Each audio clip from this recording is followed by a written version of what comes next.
Baik, dalam hadis yang lain Malik bin Dinar berkata, dalam asar yang lain Malik bin Dinar berkata, kana habrun min ahbari Bani Israel. Ada salah seorang ulama dari ulamanya Bani Israel, disebut dengan habrun, habr ini ulamanya orang-orang Bani Israel. Yuksha manziluhu ar-rijal wan nisa, berkerumun datang di rumahnya itu jamaahnya dari laki-laki dan perempuan datang ke rumahnya. Faya'idhuhum wa yadhkuruhum bi ayyamillah. Lalu kemudian ulamanya tadi ini, seorang ustadznya Bani Israel tadi ini memberikan nasihat kepada jamaah-jamaahnya yang datang ke rumahnya. Ada yang dari laki-laki, ada yang dari perempuan, ramailah di rumahnya tersebut. Dia sampaikan nasihat dan dia mengingatkan kepada Allah Subhanahu wa taala. Fara'a ba'du banihi yauman yaghmizun nisa. Cuma dia punya anak, dia punya putranya ini dia lihat langsung melakukan kemaksiatan. Apa kemaksiatannya? Dia meraba-raba perempuan, dia sentuh perempuan, dia belai-belai perempuan yang bukan mahramnya. Dan itu yang melakukannya adalah anaknya sendiri. Uniknya ini, ulamanya Bani Israel melihat anaknya tadi melakukan kemaksiatan yang menyentuh-nyentuh perempuan, meraba-raba perempuan. Dia berkata kepada anaknya, apa katanya? Mahlan ya baniya, ya bunayya, mahlan ya bunayya. Apa katanya? Tenang, santai, wahai anakku. Artinya apa? Dia tidak mengingkari apa yang dilakukan oleh anaknya. Cuma hanya dia katakan, hati-hati, jangan sampai ketahuan loh. Istilah kata seperti itulah. Kalau bahasa kita ya seperti itulah. Mahlan ya bunayya. Pokoknya apa yang kamu lakukan dari kemaksiatan yang saya lihat ini, hati-hati loh. Kamu bawa perempuan keluar masuk, gonta-ganti perempuan keluar masuk di rumah ini. Padahal di rumah ini banyak loh jamaah-jamaah saya datang di sini. Saya memberikan nasihat kepada mereka. Kamu anak saya melakukan apa yang menyelisih apa yang saya sampaikan. Engkau melakukan sesuatu yang bertentangan dari apa yang saya sampaikan. Hati-hati loh nak.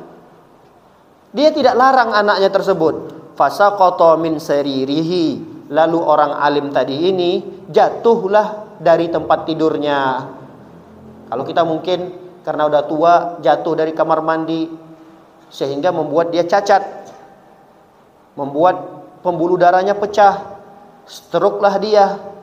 Tadi orang alim tadi ini tidak sempat dia menghalangi anaknya, mencegah anaknya dari kemungkaran. Dia cuma hanya sekedar hati-hati lo nak, cuma begitu aja. Artinya dia tidak melarang anaknya melakukan keburukan, kemungkaran yang jelas yang dilarang oleh Allah Subhanahu wa taala. Ketika dia jatuh dari tempat tidurnya, fanqata'a nukha'uhu, kemudian urat-urat sarafnya terputus. Kalau kita mungkin zaman ini pecah pembuluh darahnya, pingsanlah dia, berdarah, terjadilah pendarahan di kepalanya, di otaknya. Wa asqatat imra'atuhu, kemudian istrinya pun jatuh juga. Wa qutila banuhu, kemudian anak-anaknya tadi ini pun dibunuh oleh orang-orang karena ketahuan ternyata anaknya ini adalah melakukan mesum, sehingga orang-orang menjadi murka, masyarakat itu menjadi murka, anak ini ditangkap lalu kemudian dibunuh oleh masyarakat. Fa'auhallahu ila nabiyihim, dan perkara ini diwahyukan oleh Allah, kejadian ini diceritakan, diwahyukan oleh Allah kepada nabi mereka. An akhbara fulan al-habar, kemudian si fulan itu dikabarkan, anni la ukhrij min sulbika siddiqan abadan ma kana ghadabuka li illa an qultu mahlan ya bunayya, mahlan ya bunayya. Sesungguhnya aku tidak akan mengeluarkan dari sulb ini dari dari rahim, dari benihmu, siddiqan, seorang yang jujur di dalam beragama selama-lamanya.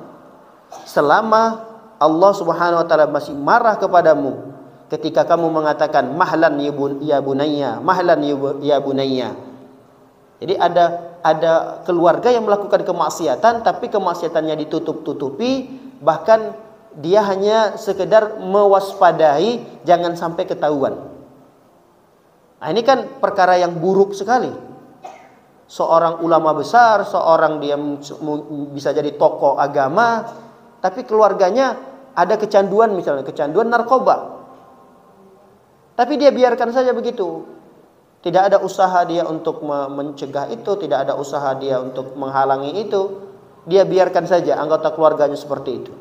Nah, ini khawatir Allah Subhanahu wa taala langsung berikan azab kepada keluarga tersebut. Lihat apa tadi cerita dari Bani Israel tadi?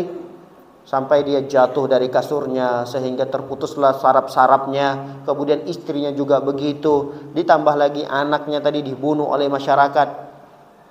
Karena Allah Subhanahu wa taala mewahyukan kepada nabinya, Allah tidak akan keluarkan generasi-generasi terbaik dari orang-orang yang menyembunyikan kemaksiatan yang dia tampak langsung, tidak dia robah.